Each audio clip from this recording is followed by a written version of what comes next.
People have often asked me how I get such intimate photographs of the Hill Tribe people in a studio environment.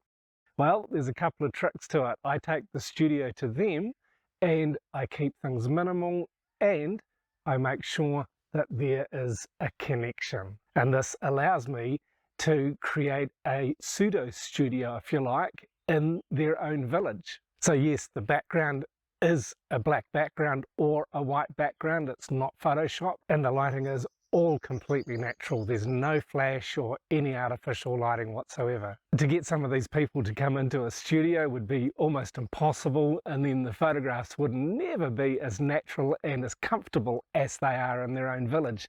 So the key is photographing them in their village, in their comfort zone, where they're more relaxed and more open to being photographed.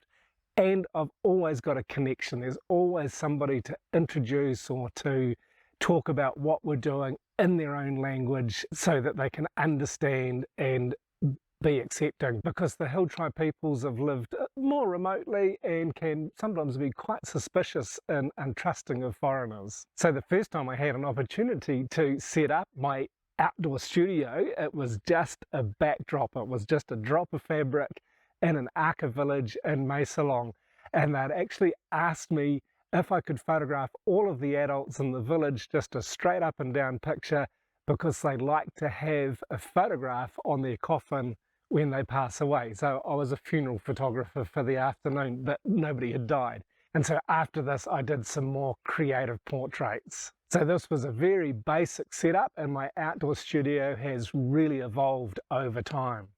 These photos were taken back in 2008. And my studio was inspired by American photographer Irving Penn, who constructed and took a studio with him to places like Morocco and Papua New Guinea and other locations that were quite unusual back in the middle of last century. And I wanted to be able to replicate this. I thought, wow, what a fabulous thing to do if I could do something similar in northern Thailand. But I wanted my studio to be small enough that I could carry it and erect it myself. Penn's studio was quite a bit more complicated, and he had a team of staff to set it up every time he used it.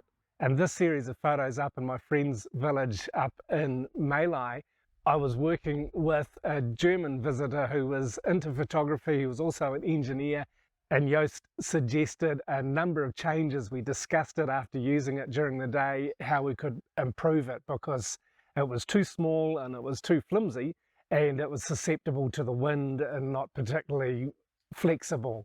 So that was the first major evolution. And as I continued to set up the outdoor studio in villages over the years and gain experience with it, I also tweaked the way I manage the lighting.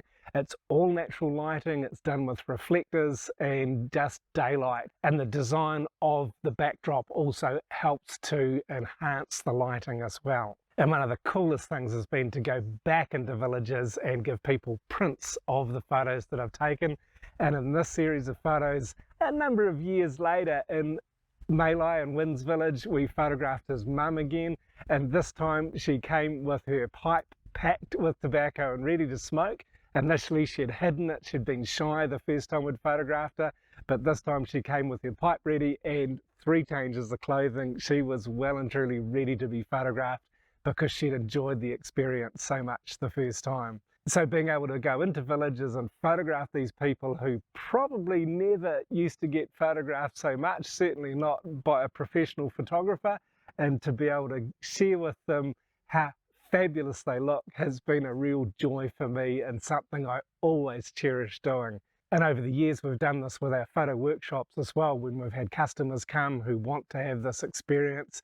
It's great fun to take them up into a village, set up the outdoor studio and give them the experience of being able to create fabulous portraits. And this is just another part of my experience of living in northern Thailand and connecting with the local people that I enjoy so much. And if you'd like to see more videos like this, please check out this playlist next. Thanks very much for watching.